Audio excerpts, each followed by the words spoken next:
जिसको आज हम डिस्कस करेंगे। लाइन ऑफ कंट्रोल पर भारतीय फोर्सेस की जारहियत दिन ब दिन बढ़ती जा रही है। आज भी एक अहम इशू हुआ वहां पर और फायरिंग हुई है एलओसी के हवाले से। आज दफ्तर खारजा में जो भारतीय डिप्टी हाई कमिश्नर हैं उनको भी बुलाया गया है। हमने उस दिन भी बात की है कि आखिर कब भारत 2003 का जो जंग बंदी का मुआहिदा है उसकी खिलाफ वर्जी करना बंद करेगा, लेकिन वो बंद नहीं हुई है। आज फिर एलओसी पर जो है वो फायरिंग हुई है, जिसके लिए आज जो डिप्टी कमिश्नर हैं इंडिया के उनको दफ्तर खारजा तलब भी किया गया है और काफ़ी एहतजाज भी रिकॉर्ड किया गया। एक तो ये डिप्टी कमिश्नर नहीं है, ये डिप्टी हाई कमिश्नर है, deputy high commissioner mister Walia, उनको बुलाया गया और ज़ाहिर है उनसे एहतजाज किया गया। कल भी खिलाफ वर्जी हुई, सिर्फ एलओसी की नहीं हुई बल्कि वर्किंग बाउंड्री भी कल हुई। और ये कल इन्होंने जो गोलाबारी की वो डिस्ट्रिक्ट सांबा और कठुआ से की। ये दोनों जम्मू के ज़िले हैं और ये करतारपुर के काफ़ी करीब हैं।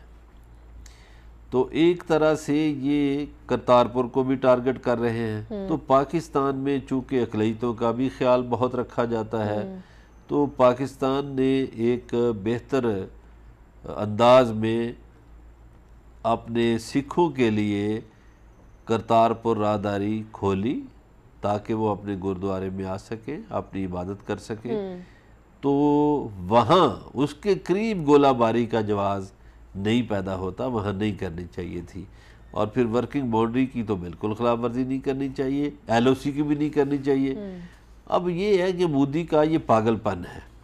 दुनिया इस वक्त कोरोना के खौफ में मुब्तला है, कोरोना की दहशत फैली हुई है, लोगों में अमवात तकसीम हो रही हैं, लोगों के जहाज रुक गए हैं। जानिब से ऐसा क्यों किया जा रहा है? हर रोज दूसरे दिन मेरा ख्याल है कि मोदी अपने पागलपन का मुजाहरा कर रहा है। मोदी का ये ख्याल है, मैं जहाँ तक, और ये इसमें अजीत कुमार दोवल की ज़रूर सोच शामिल होगी कि पाकिस्तान को भड़काएं और पाकिस्तान हम पर हमला आवर हो। लेकिन ये वो एक अरसे से कोशिश कर रहे हैं। तो ये अब मैं तो खैर इंडिया उस वक्त तक तो खैर बहुत अच्छा था जब कांग्रेस जब तक थी, सेकुलर इंडिया था। अब तो वहाँ सेकुलरिज्म रहा नहीं, वहाँ तो हिंदुत्व आ गया है, हिंदुइज्म की सोच है। अगर आप हिंदू हैं तो ठीक है, अगर आप नहीं हिंदू तो आपके लिए गलत है, आपने सबसे बड़ा और अगर आप ब्राह्मण हैं तो फिर तो बहुत अच्छा है। अब दिल्ली में उन्होंने अमित शाह के साथ मिलकर खून की होली खेली है। तो ये जो नफरतों का खेल है ये पूरे साउथ एशिया पर मोदी की वजह से है और पूरी दुनिया को ख़तरा है इससे।